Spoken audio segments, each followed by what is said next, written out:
tanan, Manang Lourdes, Madang Neneng. Oo, mayad nga hapon sa imo. Kahit pa paano, nakakaintindi pa ako niyan na. Sir, kumusta ho kayo? Kumusta kayo ngayon dyan sa Kalayaan? Nasa Kalayaan ka ba ngayon, Vice? Right now po, isa sa mainland po ako. I have a schedule for Manila next week po kasi. Okay. Vice, andali nakuna na ho kayo ng opinion. Si Mayor nakakausap din namin. Ngayon, meron pong issue, itong debate. Uunahin ko na po ito ha. May debate na hamon si Senador Marcoleta kay Justice Carpio. Do you think yung debate about Kalayaan Island Group at sa West Philippine Sea makatutulong sa usapin po ng ating laban sa kalayaan at sa West Philippine Sea sa China? If it is just to feed the ego of those who want to win in that debate, it's pointless. Hindi na po kinakailangan pagdebatehan yung existence, yung lehitimasiya ng amin pong bayan sa bayan ng Kalayaan. Yung pong mga warm bodies po doon, hindi po yun mga Cambridge Analytics, yun po yung mga totoong tao. So tingin ko ho, irrelevant na po pagdedebatehan pa. Sa tingin nyo ho, bakit may punto ang isang senador? Hindi ho siya simpleng tao Siya po'y senador na pagdebatehan po ito. At ito po'y nasa isang national platform pa. Yun po yung hindi din po namin maunawaan. But again, we respect his insights dahil isa po siyang binoto rin ng sovereign electorate. Hindi po namin maunawaan ba't kailangan pang pagdebatehan yung mga katotohanan na nakikita na natin, yung katotohanan na pinagtibay na ng mga batas, ng mga alituntunin, hindi lamang po sa ating bansa, kundi pati na rin po sa international norms and rule of law po. Vice Mayor, kumusta ho yung ating mga kababayan sa mga usaping ito na aminin natin, no? May supporters din kasi si Senador Marcoleta at na alam mo naharang no yung kaalaman na yun na baka nga hindi sa sa Pilipinas. Ano po ang kalagayan, ano po ang nararamdaman ng ating mga kababayan diyan po sa Kalayaan? They are dismayed. They're dismayed. They feel insulted. They feel offended sa mga tinuran na yon. Actually, kung sinasabi ni Senator Marcoleta yun, parang panghahamak yun sa 53 votes na bumoto sa kanya sa munisipyo ng Kalayaan ng 2025 election at 3 votes na bumoto po sa Sagip Party List. Alam niyo po, nauunawaan natin yung pong sentimento ng ating pong mga magigiting na mamayan dahil unang-una naranasan na nila lahat ng mga pwede nilang maranasang challenges both po ng external and internal. Paano po? Kapag pupunta po doon, nakaka-receive ng radio challenges, mga mangingisda po natin, nahaharas po, hindi makapangisda sa mga pangisdaan. Kapag maulan po, at nung araw po, hindi pagawa yung airport, yung airstrip, hindi pagawa yung sheltered port, yung mga mamayan po natin, ang ulam sa umaga, papaya, panghali, papaya, hapunan, papaya, pati sigarilyo, dahon ng papaya. Alam niyo po yun, sa dami ng sakripisyo na kanina pong ibinuhos para lamang po mapanatili natin effective occupation and control, parang napaka-insulto po at napakasakit sa kanila. Yung questioning yung existence at yung mga katagang i-give up na lang natin ang Kalayaan Island. Sa tingin niyo ho ba yung ganitong insidente ngayon sa bansa na mayroong ilang opisyal na nagtatanggol pa no sa attitude ng ilang opisyal ng China, sa tingin niyo ho ba mas lumalaki yung ulo ng mga dayuhang ito para bastusin tayo, para questionin yung ating soberenya? Well, this calls for again, hindi pa man nilalabas ng ilang mga political analysts. Ang West Philippine Sea ay litmus test natin yan ng pagmamahal natin sa bayan. Makikita dyan, dahil siguro wala na mapakinabangan sa Pilipinas, kaya yung ilang mga senador, yung ilang mga opisyalis natin ay kumikiling sa China, pero that's not the point. We are a sovereign state. We have our great people who live in the Kalayaan Island Group, and nararapat lamang na balikan natin kung bakit natin iniibig ang Pilipinas at bakit tayo naglilingkod sa pamahalaan. Okay, sir, kayo ho ay hindi na pinatutungtong sa China at hindi lang po kayo kundi yung inyo pong mga kasamang opisyales sa Kalayaan. Ano po ang inyong statement dito? Ito po may kaugnayan sa inyong pagpersona non grata sa isang opisyal po ng Chinese government.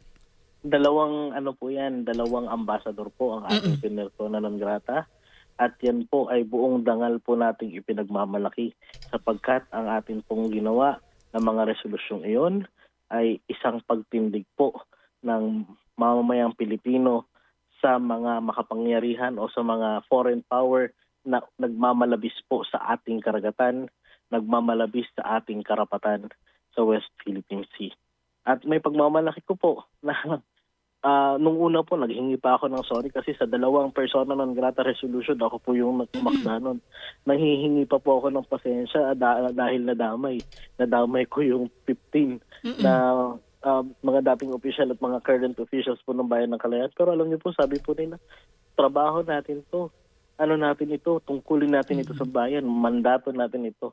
Walang dahilan para sumama ang loob namin dahil lang hindi kami makapunta sa Macau, China, at sa Hong Kong. Mas maraming magagandang tanawin at lugar dito sa Pilipinas. Alam niyo po, ang nasagot ko lang sa kanila, ikinararangal ko na makasama kayo sa labang ito. Ito yung masarap na, parang ngayon yung panahon na masarap maging Pilipino po. Ma'am Lourdes. Sarap namang mapakinggan. Oo. Masarap pakinggan. Kung paano po natin tatayuan yung ating bansa. Kung paano po natin ipaglalaban yung ating karagatan, yung ating karapatan, yung ating teritoryo. Sa tingin niyo ho ba yung Malacanang ay nasa likod din ng Kalayaan? Kasi napansin ko nung kayo po ay idiniklaran yung persona non grata, yung dalawang official na yan, hands off yung Kalayaan, especially nung kayo po hindi na pinapayagang makatungtong po sa China. What do you think?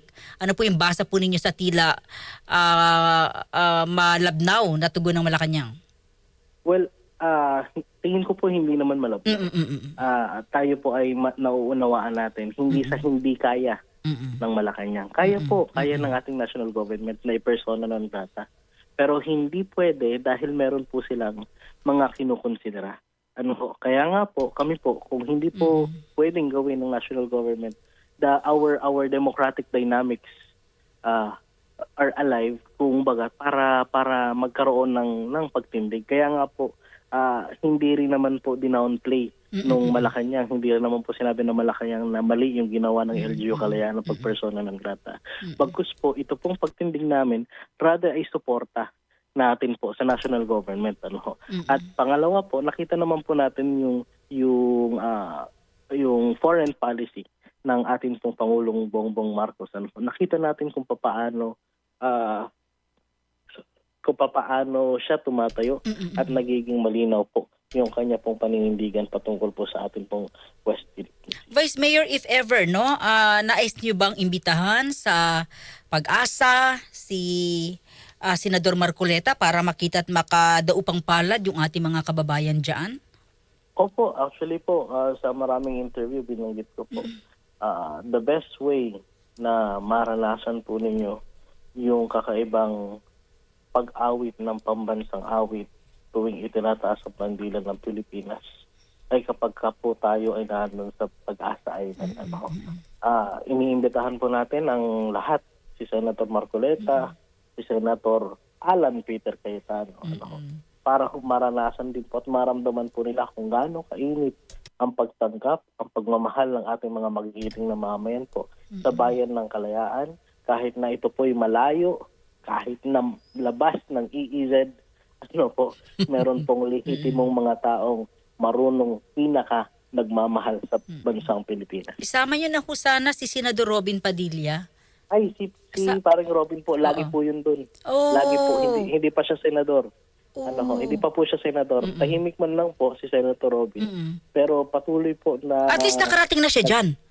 Yes po. Kaya nga po, yun yung nung nag-usap kami last Friday, sabi niya, yun yung minsan sinasama ng loob ko sa ibang mga kasama ko sa Senado. Sabi niya, hindi pa sila nakakarating doon. Ako, naradyohan na. Sabi niya yung kasama yung mga Navy. Bumiyahe siya, hindi eroplano, barko. Ito yung sinakyan niya nung pumunta po siya doon. So, in fairness of Senator Opo. Robin, regardless of his stance, napakita niya na mahal niya yung mga taga-Kalayaan. Napakaingay po ng kalayaan, ano?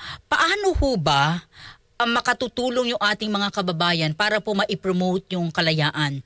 Alam mo, Vice Mayor, sa totoo lang, ang daming gustong pumunta ng kalayaan pero hindi nila alam paano. Well, sa pagpunta po ay pwede po silang kumonekta sa Municipal Government of Kalayaan Facebook page para po magtanong po doon. Or sa yung Facebook page. Opo. Or communicate po sa amin, open po ang aming pong mga linya. At isa po sa nakikita natin, patatagin at ilagay po sa curriculum ng ating pong basic education. Actually, I myself po meron po kaming grupong Sulong West Philippine Sea. Itinatawid po natin yung pong shared interest, shared vision, and shared action. Yun po yung tinatawag nating bridging concept of the West Philippine Sea in the lives of Filipino people. Para po, hindi lamang po taga-Palawan ang nakakaalam kung anong kahalagahan ng West Philippine Sea. Kahit ikaw ay nasa Isabela, nasa Masbate, nasa Jensan, yun sa Jensan po, yung nakukuha nating tuna doon, alam po ba natin ang breeding ground ng tuna na nakahango sa Jensan ay sa West Philippine Sea.